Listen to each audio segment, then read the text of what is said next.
माननीय सदस्यगण, आज 11 दिसंबर 2025 को झारखंड विधानसभा के चतुर्थ शीतकालीन सत्र का सफल समापन हो रहा है। 5 दिसंबर से 11 दिसंबर तक चले इस सत्र में सदन ने राज्य से जुड़े अत्यंत महत्वपूर्ण विषयों पर गहन चर्चा की तथा कई महत्वपूर्ण विधायी एवं वित्तीय कार्य संपादित किए। इस सत्र के दौरान कुल 301 प्रश्न स्वीकार किए गए, जिसमें से 121 अल्पसूचित, 148 तारांकित और 32 अतारांकित प्रश्न शामिल रहे। इनमें से अल्पसूचित 118 तथा तारांकित 147 प्रश्नों के उत्तर विभागों से प्राप्त हुए, जबकि अल्पसूचित 3 तारांकित 1 तथा अतारांकित 32 प्रश्नों के उत्तर विभागों के पास लंबित है। इस सत्र में कुल 129 शून्यकाल प्राप्त हुए, जिसमें से 94 सदन में पढ़ी गई प्रश्नों के माध्यम से जन समस्याओं को प्रभावी ढंग से सदन के समक्ष रखा गया।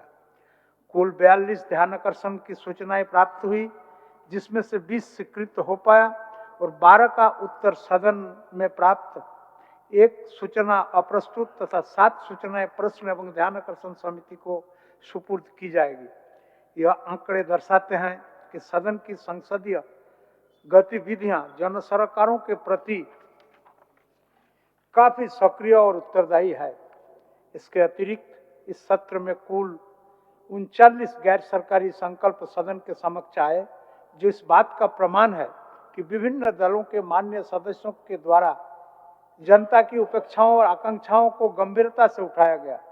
मान्य सदस्यगण, इस सत्र की एक महत्वपूर्ण उपलब्धि रही राज्य सरकार द्वारा प्रस्तुत द्वितीय अनुपूरक बजट का पारित होना। सदन में विस्तृत चर्चा के बाद इसे सहमति प्रदान की गई। मैं विशेष रूप से उल्लेख करना चाहूंगा कि इस अनुपूरक बजट में महिला एवं बाल विकास विभाग को पर्याप्त प्राथमिकता देते हुए आवंटन किया गया है।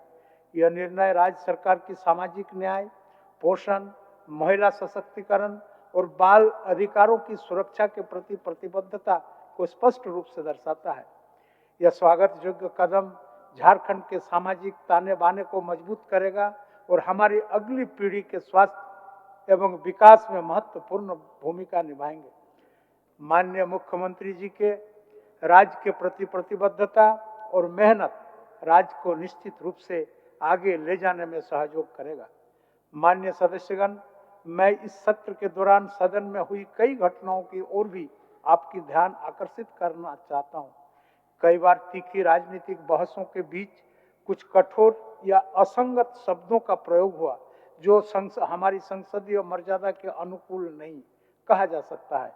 लोकतंत्र में मतभेद स्वाभाविक है, परंतु विचारों की कठोरता भाषा की कठोरता में परिवर्तित न हो, यह हम सभी का सामूहिक जिम्मेदारी है। मैं आप सभी माननीय सदस्यों से अनुरोध करता हूं कि आने वाले सत्रों में हम सब मिलकर सदन की गरिमा, शालीनता को, सकारात्मक संवाद की परंपरा को और मजबूत करें।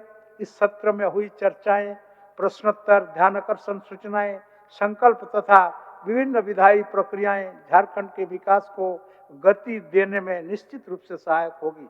मैं माननीय मुख्यमंत्री, सभी दलों के नेताओं, माननीय मंत्रियों, विपक्ष के सदस्यों, राज्य सरकार के पदाधिकारी, पुलिस पदाधिकारी, सभा सचिवालय के पदाधिकारी कर्मचारी, सुरक्षा कर्मियों, मीडिया के प्रतिनिधियों तथा सदन के सुचारू संचालन से जुड़े सभी व्यक्तियों के प्रति अपना धन्यवाद प्रकट करता हूं।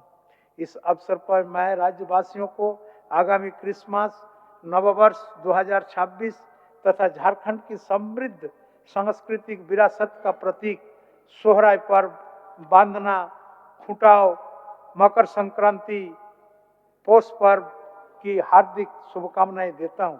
हमारे राज्य की विविधता ही हमारी सबसे बड़ा शक्ति है और ये पर्व हमें सौहार्द, सहयोग, करुणा और आपसी सम्मान की भावना को अधिक मजबूत करने का अवसर प्रदान करते हैं। पर्व केवल उत्सव नहीं बल्कि समाज को जोड़ने वाले सेतु हैं। मेरी कामना है ये अवसर झारखंड में शांति, भाईचारा, समृद्धि और सामाजिक एकता को और सुदृढ़ करें। पुनः आप सबको शुभकामनाएं देते हुए और जोहार करते हुए इस सभा की कार्रवाई अनिश्चित काल के लिए स्थगित करता हूं। धन्यवाद।